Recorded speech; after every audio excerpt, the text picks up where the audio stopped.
Hello my dear students, आज अपन start करने जा रहे हैं लेक्चर नंबर 155 और इसके अंदर अपन वे ऑप्टिक्स से इसके अंदर डिफ्रैक्शन है उसको अपन फिनिश करने वाले हैं। ठीक है ना।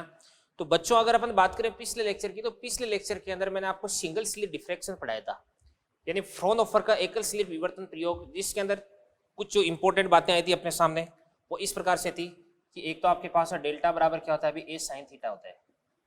ठीक है ना। और इसके बाद ध्यान से देखना, देखो डेल्टा बराबर क्या देगा आपके पास ए साइन थीटा, और इसको आप लिख सकते हैं 2n+1 लेमडा बाई 2। ये तो किसके लिए हो जाएगा, अभी मैक्सिमा के लिए, ये तो उच्चिष्ट के लिए। और डेल्टा बराबर क्या होता है आपके पास ए साइन थीटा, और बराबर कितना होता है आपके पास एन लेमडा। तो ये किसके लिए बन जाएगा भाई, मिनिमा के लिए बन जाएगा। मतलब ये मान लो कि डिफ्रैक्शन में अगर आपको ये आता है ना, तो बस आपका मैक्सिमम काम हो जाएगा। अब इसके बाद डिफ्रैक्शन की थ्योरी के अंदर मैंने आपको बताया था कि क्रमागत उच्चिष्टों की जो तीव्रता होती है वो घटते हुए क्रम में होती है, तो इंटेंसिटी है वो क्या होती है, इसका फॉर्मूला क्या होता है, ये मैं आपको बताता हूँ। तो सबसे पहले जो केंद्रीय उच्चिष्ट है इसकी तीव्रता कितनी होती है, मान के चलिएगा I नॉट होती है। तो अपन बात करते हैं उच्चिष्टों की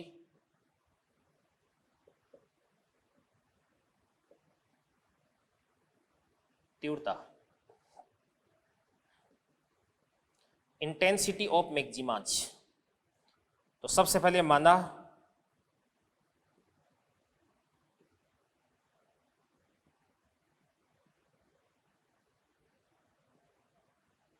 केंद्रीय उच्चिष्ट की जो तीव्रता है वो क्या भी I नॉट है। मान के चलिएगा जो केंद्रीय उच्चिष्ट है उसकी तीव्रता क्या भी I नॉट है। तो फिर उसके बाद में किसी भी उच्चिष्ट की तीव्रता है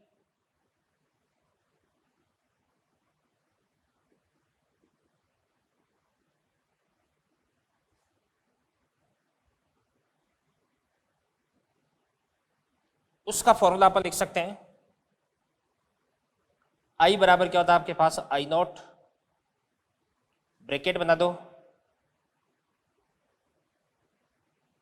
यहां पर होता है साइन बीटा बाई 2, यहां पर होता है बीटा बाई 2, इसका क्या कर देंगे अपन, होल स्क्वायर कर देंगे।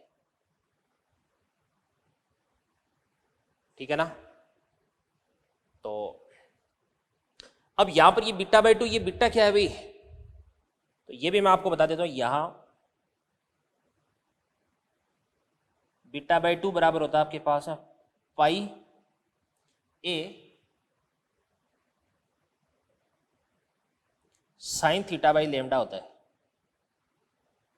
तो बीटा बाई 2 की जगह अपन pi A sine theta by lambda put कर देंगे तो आपको इंटेंसिटी प्राप्त हो जाएगी। जैसे सबसे पहले अपन बात कर देंगे इसके लिए भाई जो फर्स्ट मैक्सिमा, उसके लिए प्रथम उच्चिष्ट की बात करते हैं। तो मैक्सिमा फर्स्ट के लिए, तो फर्स्ट मैक्सिमा इसके लिए ध्यान से देखना, देखो डेल्टा बराबर क्या होता है आपके पास ए साइन थीटा, और मैक्सिमा के लिए अपन जानते हैं कितना होता है 2n+1 लेमडा बाई 2। तो फिर उसके बाद में n की जगह अपन 1 पुट कर देंगे तो कितना देगा आपके पास 3 लेमडा बाई 2। तो यह आ जाएगा आपके पास 3 लेमडा बाई 2। तो यहाँ से अपन बात करते हैं इसकी बीटा बाई 2 की बात करते हैं, तो बीटा बाई 2 बराबर क्या देगा, बीटा बाई 2 बराबर ये देगा आपके पास pi A sine theta by lambda. तो पाई का तो पाई हो गया, और इसके बाद एक की बात करते हैं ए साइन थीटा, तो ए साइन थीटा बराबर कितना देगा 3 लेमडा बाई 2, 3 लेमडा बाई ये आपके पास है 2, अपॉन क्या देगा आपके पास लेमडा हो जाएगा। तो बीटा बाई 2 बराबर क्या होता है, पाई A sine theta by lambda हो जाएगा। यहाँ पे लेमडा से अपन लेमडा को काट देंगे तो ये आपके पास कितना देगा 3 पाई बाई 2 हो जाएगा। अभी ये आपके पास बीटा बाई 2 हो गया। तो इंटेंसिटी अपन निकाल लेते हैं, तो I बराबर क्या देगा आपके पास I नॉट, और इसके बाद में साइन बीटा बाई 2, तो ये आपके पास आ जाएगा sine 3 pi by 2 upon 3 pi by 2 का क्या कर देंगे, होल स्क्वायर कर देंगे। तो यहां से आपके पास I बराबर क्या बन जाएगा देवदान से, सबसे पहले अपन बात करते हैं साइन 3 पाई बाई 2। बताओ 3 पाई बाई 2 क्या होता है अभी 270, और साइन 270 कितना होता है, माइनस का 1 होता है, और माइनस 1 का स्क्वायर कितना होता है आपके पास प्लस 1 ही हो जाता है। अभी क्या हो जाता है भाई, माइनस 1 का स्क्वायर कितना होता है, प्लस 1 ही हो जाता है।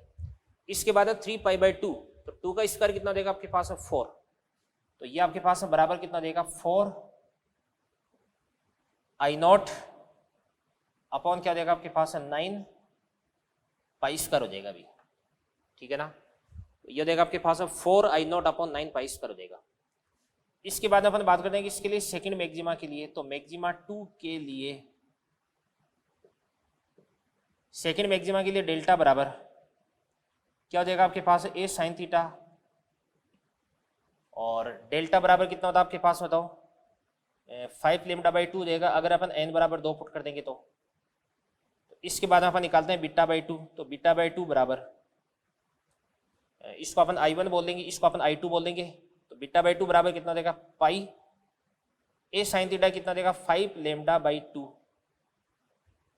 ठीक है ना, पाई ए साइन थीटा बटे लेमडा, लेमडा से अपन लेमडा को काट देंगे तो कितना देगा आपके पास में 5 पाई बाई 2, तो 5 पाई बाई 2 इसकी वैल्यू कितनी होती है आपके पास में +1 होती है, ठीक है ना।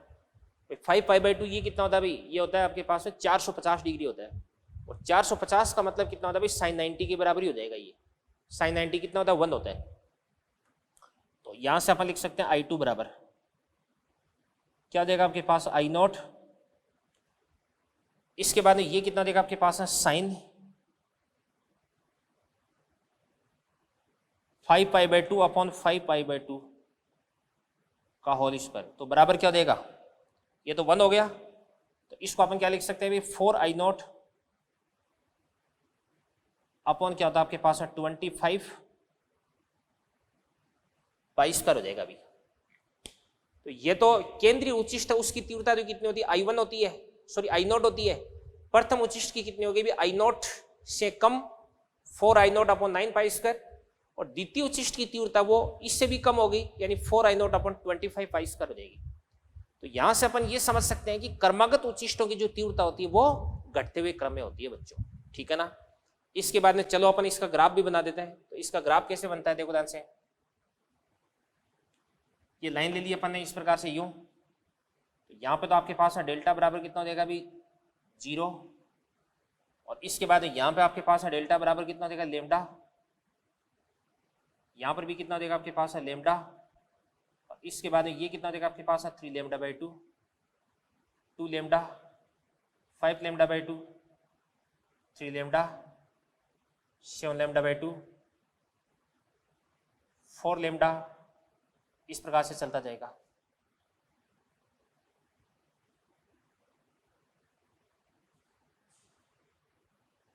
यूं चला जाएगा अभी। तो बात कर रहा हूं मैं डेल्टा की बात कर रहा हूं, तो यहां पर तो आपके पास है डेल्टा बराबर कितना हो जाएगा अभी, यहां पे तो डेल्टा हो जाएगा आपके पास है 0, यहां पे कितना देगा लेमडा, यहां पर भी लेमडा, यहां पर कितना देगा आपके पास है 3 लेमडा बाई 2, ये कितना देगा आपके पास है 2 लेमडा, ये कितना देगा आपके पास है 5 लेमडा बाई 2,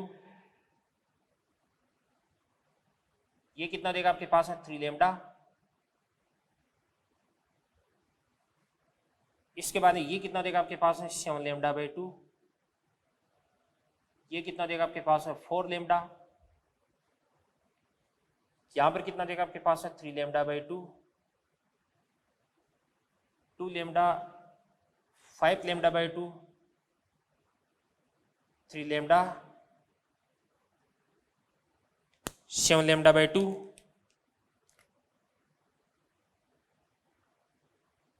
इसके बाद ये क्या बन जाएगा आपके पास है 4 लेमडा। तो यहां पर तो जो इंटेंसिटी होती है वो सबसे ज्यादा प्राप्त होती है बच्चों,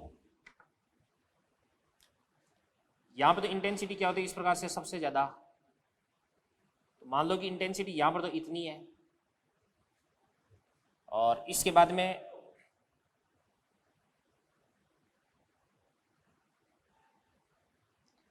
यहां पे मिनिमम आ गया, तो यहां पे इंटेंसिटी लगभग 0 मान लो, यहां पे इंटेंसिटी वापस ज्यादा प्राप्त होती है, अधिकतम प्राप्त होती है, बट इसकी हाइट है वो क्या कर देंगे अपन कम कर देंगे अब की बार इससे, 3 लेमडा बाई 2 पे जो हाइट है वो अपन क्या कर देंगे कम कर देंगे, इतनी कर देंगे। फिर ये आपके पास है क्या हो जाएगा भाई 2 लेमडा, वापस मिनिमम आ गया, फिर 5 लेमडा बाई 2, फिर आपको वापस मैक्सिमा बनाना है, बट इस मैक्सिमा की जो हाइट है वो आपको फिर से क्या करनी है भाई, कम करनी है। और 5 लैम्डा बाई 2 पे जो मैक्सिमा बनेगा उसकी हाइट फिर से क्या करनी है, आपको कम करनी है भाई। 3 लैम्डा पे वापस 0 कर दो और 7 लैम्डा बाई 2, फिर मैक्सिमा बना दो, बट मैक्सिमा की हाइट है और फिर से आपको क्या करनी है भाई, कम करनी है इस प्रकार से। यहां पर 0 कर दो भी। तो अगर अपन इंटेंसिटी के वेरिएशन का ग्राफ बनाते हैं तो किस प्रकार का ग्राफ बनता है, देखो ध्यान से। यहाँ पे इस प्रकार से यहाँ से यहाँ तक इंटेंसिटी घटानी है, फिर वापस आपको बढ़ानी है, फिर वापस घटानी है, फिर वापस बढ़ानी है, फिर वापस घटानी है, फिर बढ़ानी है, फिर घटानी है। यूं ले जानी है, यूं ले जानी है, यूं हो गया, यूं हो गया, यूं हो गया, यूं हो गया, यूं हो गया। इस प्रकार से इंटेंसिटी का ग्राफ आपको प्राप्त होगा भी। अब यहां पर तो आपको जो इंटेंसिटी है वो कितनी लिखनी है भी, ये तो आपके पास इसकी ऊंचाई हो जाएगी आई नॉट, इसकी ऊंचाई कितनी हो जाएगी, इसकी ऊंचाई हो जाएगी आपके पास 4 आई नॉट अपॉन 25, और इसकी कितनी हो जाएगी आपके पास 4 आई नॉट अपॉन 25 पाई स्क्वायर, और 4 आई नॉट अपॉन, अरे नहीं ये तो देगा आपके पास 4 आई नॉट अपॉन 9, और ये आपके पास में देगा 25 पाई स्क्वायर। ठीक है ना। तो इसी प्रकार से आपका मामला आगे बढ़ता जाएगा भी। अब ये तो अपन बातें करेंगे, इसकी भी पथांतर की बातें करें। इन पथांतरों की संगत अगर अपन कलांतर लिख देते हैं तो यहाँ पे इसके संगत जो कलांतर है वो कितना देगा 0, इसके संगत कितना देगा आपके पास है पाई, सॉरी 2 पाई, इसके संगत कितना देगा आपके पास है 3 पाई, 4 पाई, 5 पाई, 6 पाई, 7 पाई, 2 पाई, 3 पाई, 4 पाई, 5 पाई, 6 पाई, 7 पाई,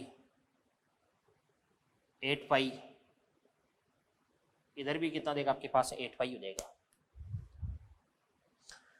तो ध्यान से देखना, देखो पर्दे का ऐसा बिंदु जिस पर स्लिट के दोनों किनारों ए तथा बी से पहुंचने वाली द्वितीयक तरंगिकाओं के मध्य कलांतर 3 पाई है, वहां पे आपको पहला उच्चिष्ट प्राप्त होता है। 5 पाई है, वहां पर आपको दूसरा उच्चिष्ट प्राप्त होता है। 7 पाई है, वहां पर आपको तीसरा उच्चिष्ट प्राप्त होता है। ठीक है ना, ये बातें होगी भी।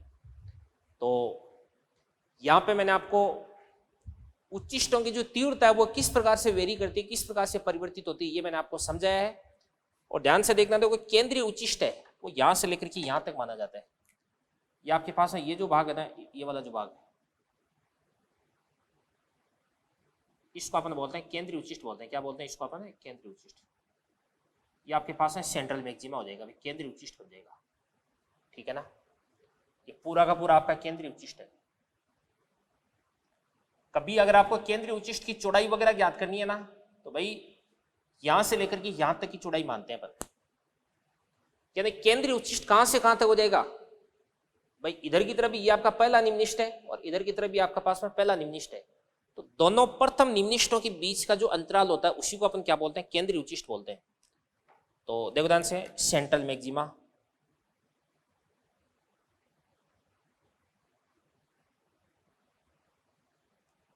केंद्रीय उच्चिष्ट,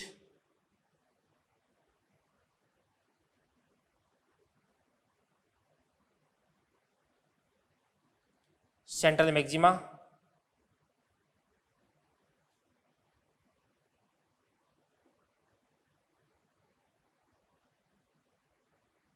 दोनों प्रथम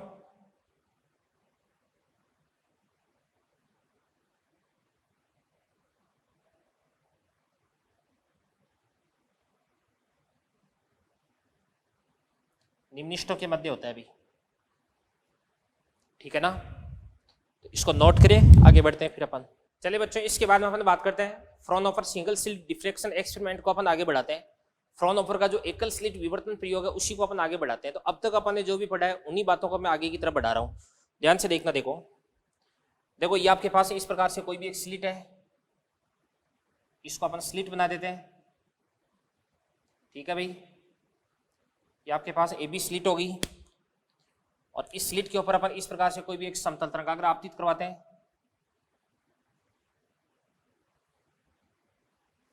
या अपन ने कोई भी इस प्रकार से समतल तरंगाग्र इस पर आपतित करवा दिया। और अब की बार अपन क्या करते हैं, जो लेंस है ना उस लेंस को अपन कहाँ पे रखते हैं भाई, यहीं पे रख देते हैं। लेंस को बिल्कुल अपन इस स्लिट के पास में यहीं पे रख देते हैं।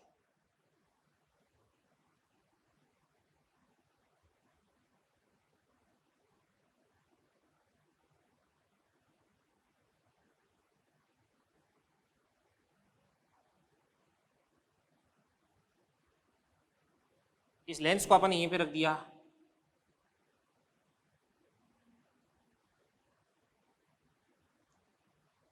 यहां पे रख दिया अपन ने ध्यान से। तो इस लेंस का ध्यान से देखना, देखो जो फोकस बिंदु है वही पर्दे पर स्थित होगा। तो पर्दा अपन यहां पे बना रहे हैं, देखो ये पर्दा हो गया।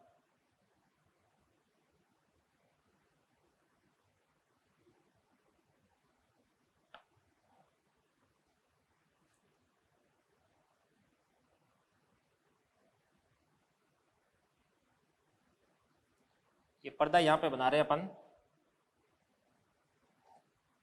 ये पर्दा हो गया। तो यहां पर तो ऑब्वियसली आपको पता है कि केंद्रीय उच्चिष्ट प्राप्त होगा। तो केंद्रीय उच्चिष्ट उसकी तीव्रता क्या होती है, सबसे ज्यादा। तो यहां पे चलो अपन इस प्रकार से यूं केंद्रीय उच्चिष्ट बना देते हैं।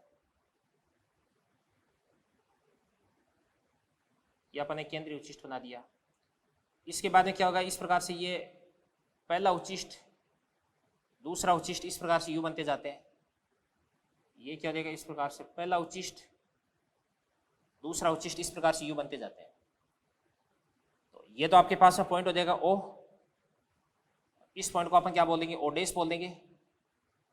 ओ और ओ डैश इन दोनों के बीच की जो डिस्टेंस है वो आपके पास में कैपिटल डी हो जाएगी। और आपको पता है कि लेंस से पर्दे की दूरी फोकस दूरी की बराबर रखी जाती है। तो यहां पर आपके पास में जो डी है वो लगभग किसके बराबर हो जाएगा, इसकी फोकल लेंथ एफ के बराबर हो जाएगा। तो अपन क्या करते हैं, कोई भी अपने पास में एक जनरल पॉइंट है, सामान्य बिंदु है, उस सामान्य बिंदु की बात करते हैं, इस बिंदु की बात करते हैं। इसका इसके साथ में जो कोण है वो कितना हो जाएगा, आपके पास है थीटा। और यहां से इस पॉइंट को अपन बोलेंगे पी। ये वाली जो डिस्टेंस है ये आपके पास है क्या बन जाएगी, वाई बन जाएगी। तो अपन ये तो जानते ही हैं कि डेल्टा बराबर क्या होता है आपके पास है ए साइन थीटा। तो यहां से आपके पास है साइन थीटा बराबर क्या हो जाएगा, आपके पास है डेल्टा बटे ए। और यहां पे अपन ये भी लिख सकते हैं कि टेन थीटा बराबर कितना हो जाएगा, लंब बटे आधार, तो वाई बटे कैपिटल डी हो जाएगा। वाई बटे कैपिटल डी हो जाएगा। यदि आपका जो थीटा है वो क्या भाई, अत्यल्प है,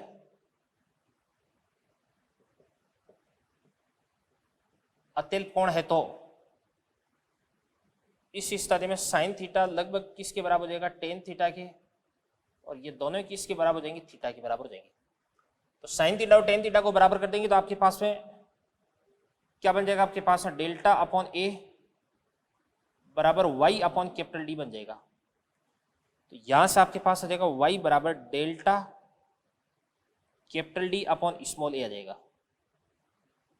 अब ये वाला फॉर्मूला तो बिल्कुल वैसा ही हो गया जैसा अपन ने इंटरफेरेंस के अंदर पढ़ा था, वाईडीएससी के अंदर पढ़ा था। ठीक है ना। अब ध्यान से,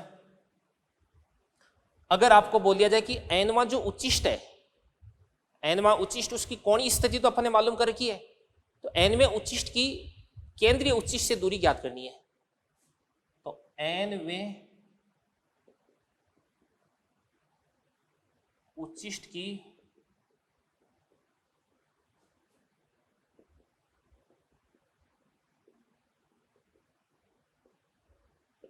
केंद्रीय उच्चिष्ट से दूरी,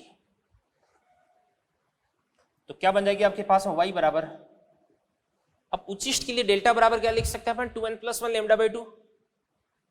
तो ये आपके पास बन जाएगा 2n+1 lambda capital D upon 2 small A. इसी प्रकार से एन में निम्नलिखित की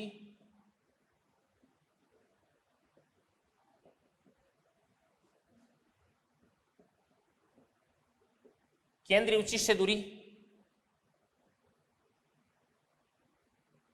तो वाई एन बराबर कितना देगा आपके पास, और डेल्टा को अपन क्या लिख सकते हैं, N lambda capital D upon small A आ जाएगा भाई। तो कोणीय स्थिति तो अपन पता कर ही रहे थे, अब अपन रेखीय स्थिति है वो भी मालूम कर सकते हैं बच्चों, ठीक है ना। इसके बाद में आगे बढ़ते हैं अपन, देखिए ध्यान से, नेक्स्ट बढ़ो। अब कई बार क्या होता है आपके पास में जो केंद्रीय उच्चिष्ट, इस केंद्रीय उच्चिष्ट की कोणीय चौड़ाई ज्ञात करने को बोला जा सकता है। तो अपन लिखते हैं इंपॉर्टेंट है भाई, ये चीज बहुत इंपॉर्टेंट है, यहां से क्वेश्चन आने की संभावना सबसे ज्यादा है। तो अपन तो स्टार लगा देते हैं पहले से, लो स्टार लगा दिया, मतलब क्वेश्चन आने की संभावना सबसे ज्यादा। केंद्रीय उच्चिष्ट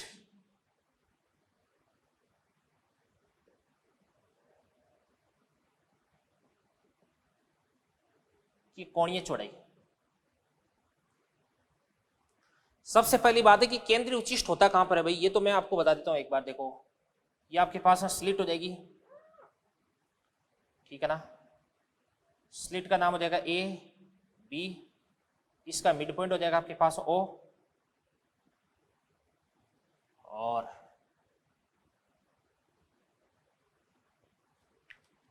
इसके बाद ध्यान से देखना, तो कुछ केंद्रीय उच्चिष्ट मैं बना रहा हूं, यहां से लेकर के यहां तक बनता है।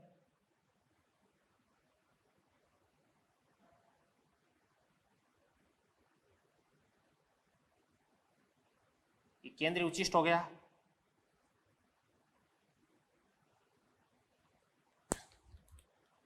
ये आपका पूरा केंद्रीय उच्चिष्ट है भाई। तो ये वाला कोण कितना देगा आपके पास है, थीटा। ये वाला कोण भी कितना देगा आपके पास है, थीटा, ठीक है ना। तो केंद्रीय उच्चिष्ट की कोणीय चौड़ाई कितनी हो जाएगी आपके पास में, 2 थीटा हो जाएगी। और ये थीटा क्या हो जाएगी आपके पास में, जो प्रथम निम्नलिखित है उसकी कोणीय स्थिति होगी भी। तो प्रथम निम्नलिखित के लिए अपन लिख सकते हैं कि भाई डेल्टा बराबर क्या होता है आपके पास है, ए साइन थीटा, मैंने तो आपको पहले भी लिख के बताया था। और बराबर कितना होता है आपके पास है, लेमडा होता है। तो यहां से आपके पास है साइन थीटा बराबर कितना होता है आपके पास है, लेमडा बटे ए होता है। और यहां से लगभग आपके पास जो थीटा है वो थीटा लगभग कितना हो जाएगा आपके पास है, लेमडा बाई ए। और कोणीय चौड़ाई है तो इसको अपन बोल सकते हैं angular width of central maxima बराबर क्या हो जाएगा आपके पास 2 थीटा, बराबर कितना हो जाएगा, थीटा को लिख सकते हैं लेमडा बाई ए, तो ये आपके पास हो जाएगा 2 लेमडा बाई ए बन जाएगा। ये केंद्रीय उच्चिष्ट की कोणीय चौड़ाई होगी। अब केंद्रीय उच्चिष्ट की जो रेखीय चौड़ाई है, इसकी रेखीय चौड़ाई, इसकी अपन बात कर रहे हैं, तो ये भी इंपॉर्टेंट है।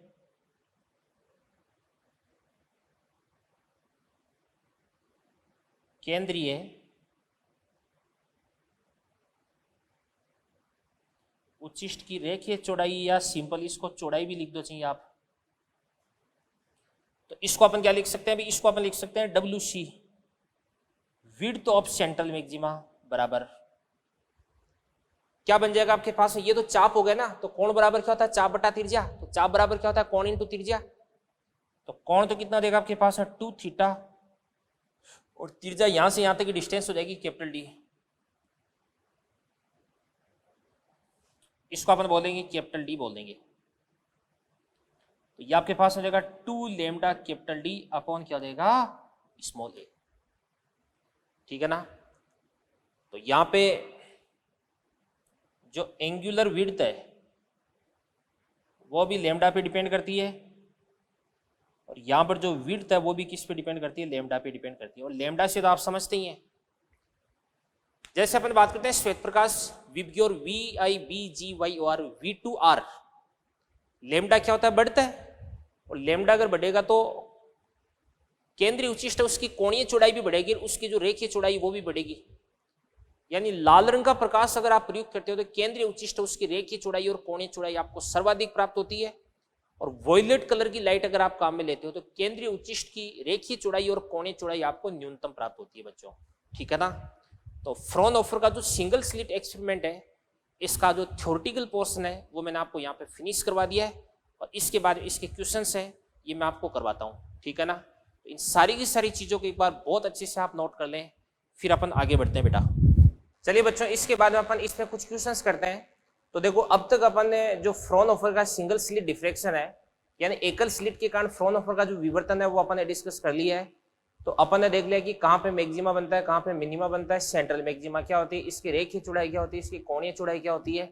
रेखीय चौड़ाई और कोणीय चौड़ाई दोनों लैम्डा की समानुपाती होती है, तरंगदैर्घ्य की समानुपाती होती है, ठीक है ना।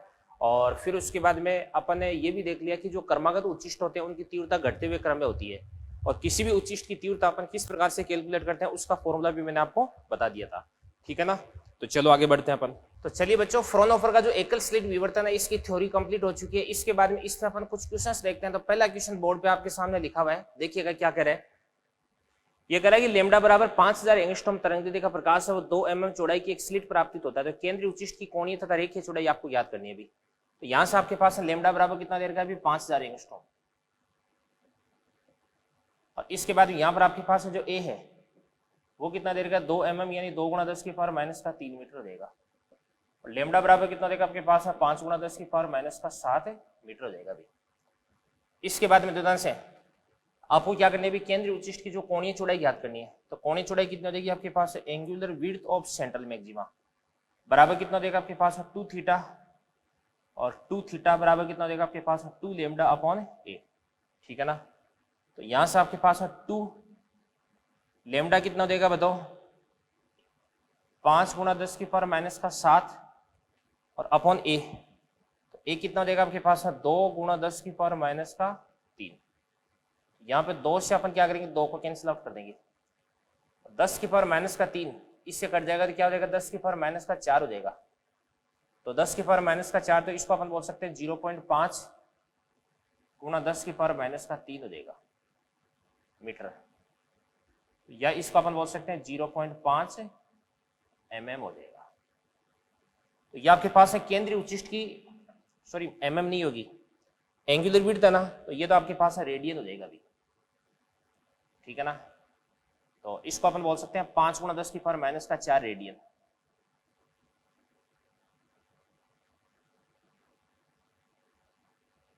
रेडियन हो गया अभी। और इसके बाद ध्यान से देखना, देखो रेखीय चौड़ाई ज्ञात करने के लिए आपके पास है जो कैपिटल डी है वो होना चाहिए। तो कैपिटल डी तो आपको क्वेश्चन में गिवन होगा अभी। तो क्वेश्चन में आपको देगा कैपिटल डी बराबर कितना देगा आपके पास है 2 मीटर। तो अपन बात करते हैं भाई ओमेगा सी रेखीय चौड़ाई, तो बराबर कितना था आपके पास है 2 थीटा × डी, यानी 2 λ/कैपिटल ए इंटू क्या देगा आपके पास है डी हो जाएगा। तो यहां से आपके पास है 2 λ/a, ये तो अपन कैलकुलेट कर चुके हैं। तो 5 × 10⁻⁴ इंटू कैपिटल डी बराबर कितना देगा 2, तो 5 × 2 कितना देगा 10। तो ये आपके पास है क्या बन जाएगा 1 mm बन जाएगा। क्या बन जाएगा 1 mm, ठीक है ना। ये बात हो गई। इसके बाद अगला क्वेश्चन मैं आपको बता दूं, ध्यान से देखना, देखो क्या होगा। क्वेश्चन है, शानदार क्वेश्चन है कि क्या होगा यदि विवर्तक है या जो स्लिट है इसका आकार प्रकाश की तरंगदैर्घ्य के बराबर हो। तो अपन लिख देते हैं क्या होगा यदि ए बराबर कितना देगा आपके पास है लैम्डा, ठीक है ना। तो ए बराबर कितना देगा आपके पास है लैम्डा देगा। अब ध्यान से देखना, देखो मैं आपको बताता हूं कि जो केंद्रीय उच्चिष्ट है उसकी चौड़ाई कहां से कहां तक होगी, यानी जो फर्स्ट मिनिमा है वह केंद्रीय उच्चिष्ट कहां से कहां तक होता है भी, ओडे से लेके प्रथम निम्निष्ठ तक होता है। तो मैं ये देखना चाहता हूं कि प्रथम निम्निष्ठ वो कहां तक होगा भी। प्रथम निम्निष्ठ की कोणीय स्थिति में ज्ञात करता हूं इसके लिए। तो सॉल्यूशन में ध्यान से देखना, देखो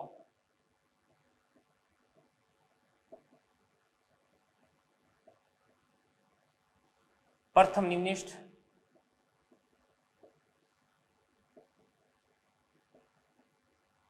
की कोणीय स्थिति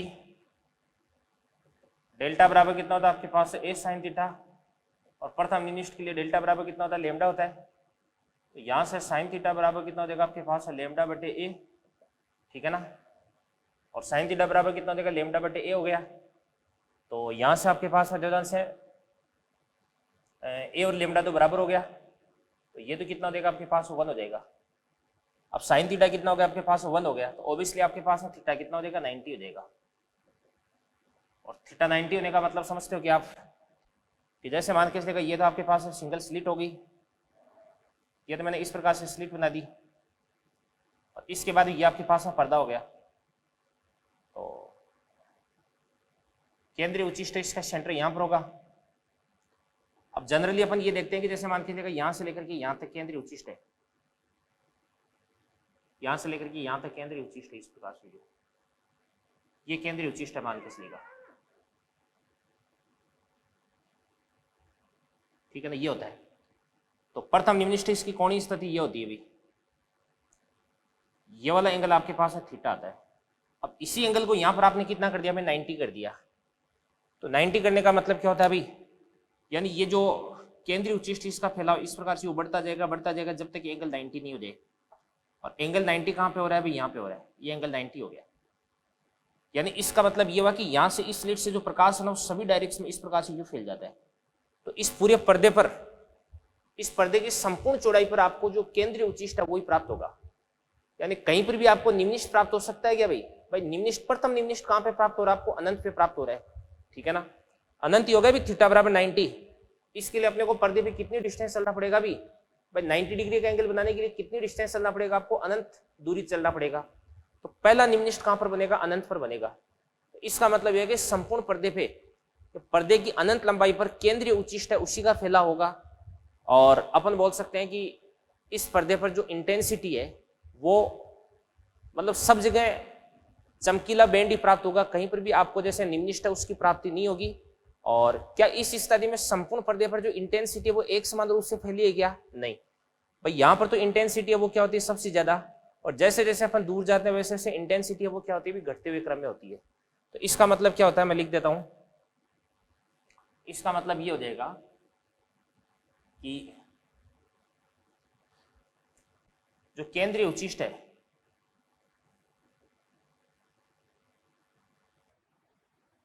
सेंट्रल मैक्सिमा का फैलाव माइनस अनंत से प्लस अनंत तक होगा। सेंट्रल मैक्सिमा का जो फैलाव माइनस अनंत से लेकर प्लस अनंत तक होगा। और इस स्थिति में जो स्क्रीन है, जो पर्दा है,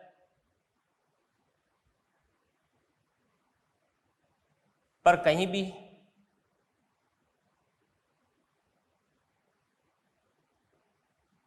मिनिमा नहीं बनेगा, कहीं पर भी मिनिमा नहीं बनेगा, ठीक है ना। यानी पूरी स्क्रीन पर चमक होगी, और ये जो चमक है वो केंद्र से दूर जाता है तो घटते हुए क्रम में होती है।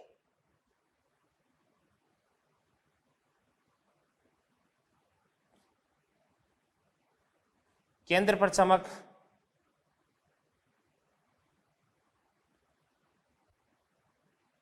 सर्वाधिक होती है तथा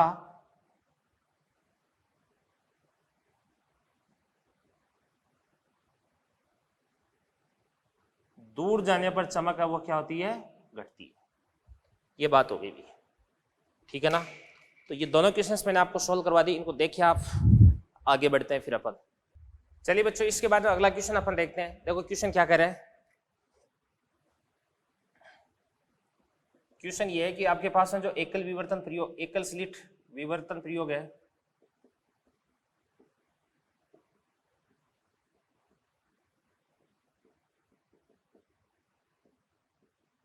एकल स्लिट विवर्तन प्रयोग में लेमडा बराबर कितना देगा आपके पास, 5000 एंगस्ट्रॉम है। यदि जो प्रथम उच्चिष्ट है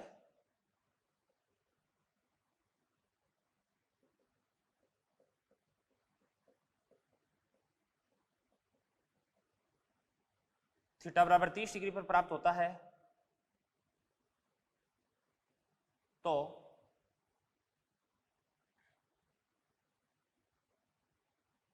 थीटा बराबर 30 डिग्री पर प्राप्त होता है तो स्लिट की चौड़ाई आपको बतानी है अभी।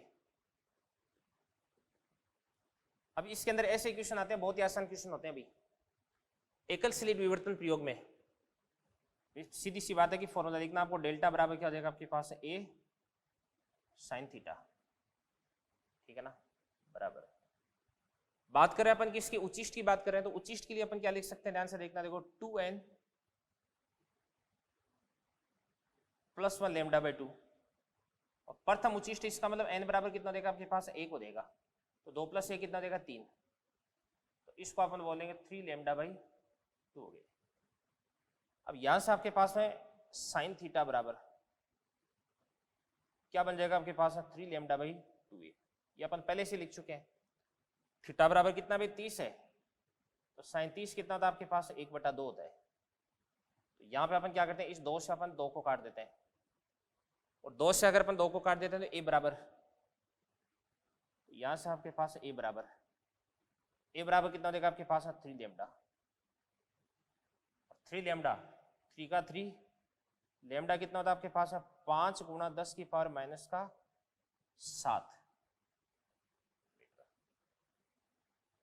5 × 3 कितना देगा आपके पास, 15, 15 × 10⁻⁷। तो इसको अपन बोलेंगे 1.5 × 10⁻⁶, तो 1.5 माइक्रोमीटर, ठीक है ना। ये बात आपकी फिनिश होगी। और बच्चों इसी के साथ में आपका जो डिफ्रेक्शन है, विवर्तन है, वो आपका फिनिश होता है, ठीक है ना। तो ध्यान से देखना, देखो बच्चों अब तक अपन जो व्यतिकरण है उस व्यतिकरण को कंप्लीट कर चुके हैं और विवर्तन को कंप्लीट कर चुके हैं। ये दोनों टॉपिक्स हैं आपके कंप्लीट हो चुके हैं। इसके बाद में तीसरा टॉपिक है ध्रुवण, पोलराइजेशन, वो मैं आपको स्टार्ट करवाने जा रहा हूं, ठीक है ना। सबसे पहले हेडिंग डाल देते हैं ध्रुवण,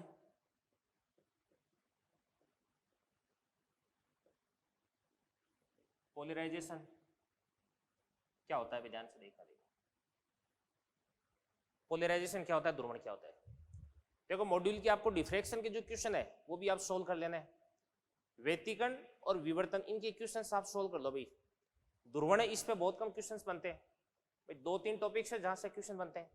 जैसे एक तो मेलस का नियम आएगा, एक बूस्टर का नियम आएगा, वहीं से क्वेश्चन बनते हैं, ठीक है ना। इसके अलावा कोई क्वेश्चन नहीं बनता अभी ध्रुवण पे, ठीक है ना। 2 ही टाइप के क्वेश्चन बनते हैं, एक तो I बराबर I0 cos स्क्वायर थीटा, और एक 10 IP बराबर क्या होता है, म्यू होता है। ये 2 ही फॉर्मूले होते हैं और कुछ नहीं है, ठीक है ना। तो बच्चों सबसे पहले अपन बात करते हैं किसकी भी, ध्रुवण की बात करते हैं, पोलराइजेशन की बात करते हैं। तो देखो ध्यान से होता क्या है। सबसे पहले इसके लिए अपन बात करते हैं प्रकाश। जो प्रकाश ये तरंग होती है वो कौन सी तरंग होती है बताओ, विद्युत चुंबकीय तरंग होती है, विद्युत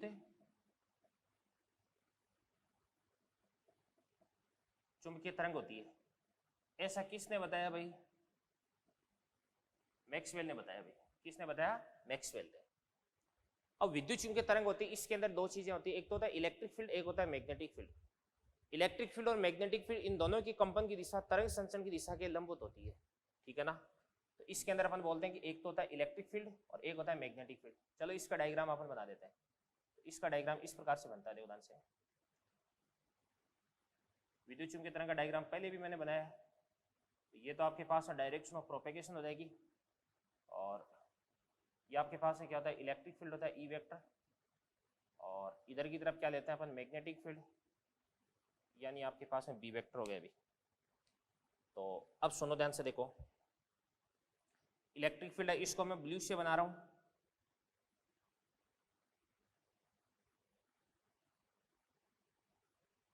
ये तो इलेक्ट्रिक फील्ड हो गया।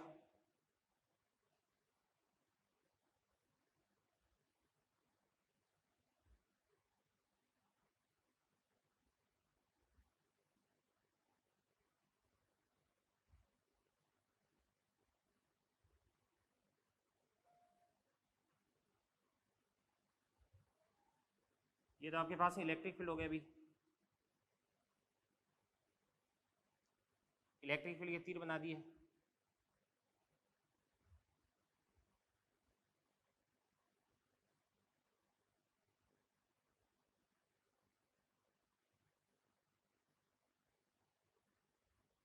मैग्नेटिक फील्ड बना रहा हूं, ये तो इलेक्ट्रिक फील्ड हो गया, ये वेक्टर, इसको अपन बोलते हैं एक्स एक्स, इसको अपन बोलते हैं वाई एक्स, इसको अपन बोलते हैं जेड एक्स। तो जो इलेक्ट्रिक फील्ड है वो जाएगा कौन से तल में भाई, वो जाएगा आपके पास एक्स वाई तल में। इसके बाद में बात करते हैं कि इसकी मैग्नेटिक फील्ड की बात करते हैं। तो मैग्नेटिक फील्ड बना रहा हूं देवदान से,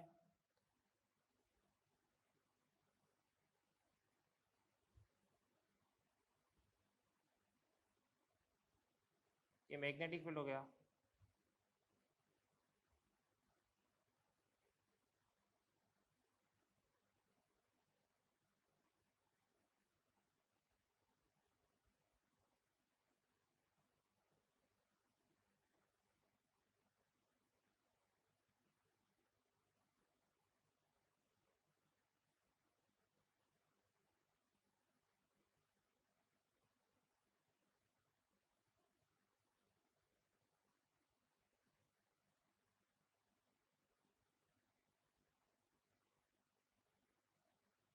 ये मैग्नेटिक फील्ड हो गया।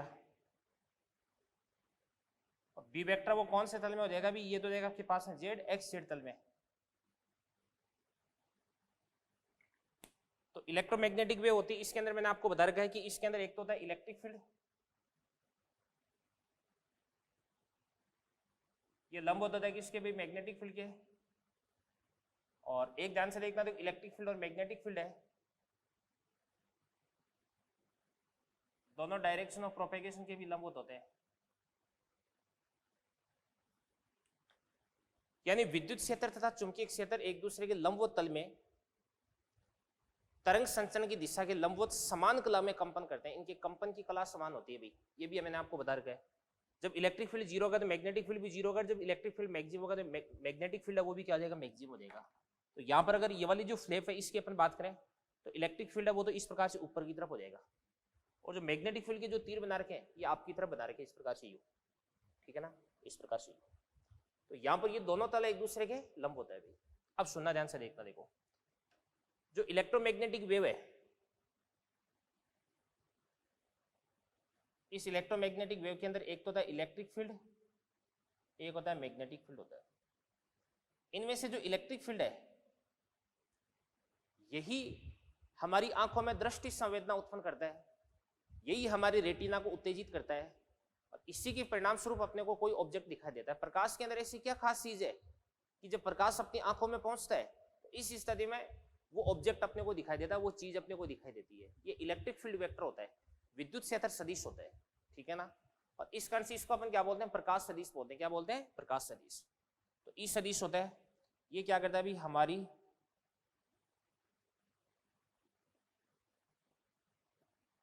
आंखों में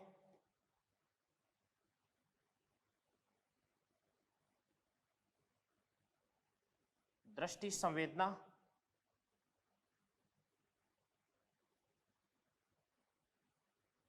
उत्पन्न करता है,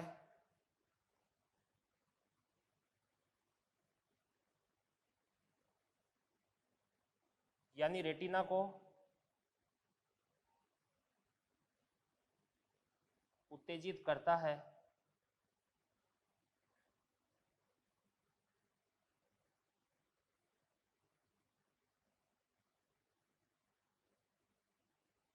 जिसके परिणाम स्वरूप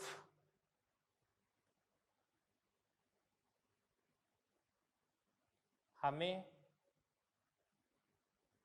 ऑब्जेक्ट्स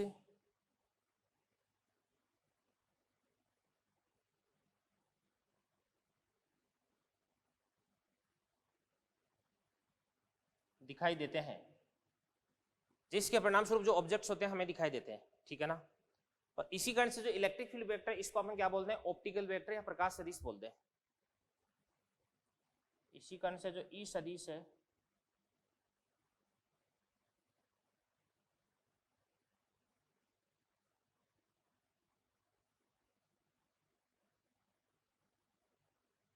प्रकाश सदिश कहा जाता है। और जो मैग्नेटिक फील्ड वेक्टर ये अपने ज्यादा मतलब अपने लिए काम का नहीं, ये तरंग के लिए काम का है। इलेक्ट्रोमैग्नेटिक वेव उसके लिए यूजफुल होता है, अपने लिए इसका कोई ज्यादा यूज नहीं है। तो अपने को कोई भी चीज दिखाई देती है किसकी वजह से, इलेक्ट्रिक फील्ड वेक्टर की वजह से दिखाई देती है, ठीक है ना। तो इन सारी चीजों को आप नोट करें और फिर उसके बाद में आज का अपना ये जो लेक्चर है बच्चों यहीं पे फिनिश करते हैं। इस लेक्चर के अंदर मैंने आपको लास्ट में ध्रुवण के अंदर जो इलेक्ट्रोमैग्नेटिक वेव है इसकी पूरी इंफॉर्मेशन दे दी है। अभी ध्रुवण के बारे में अपने बात स्टार्ट नहीं की अभी, ठीक है ना। तो ध्रुवण के बारे में आपको बताऊंगा मैं बाद में, ठीक है। तो इनको करें नोट ऑफ।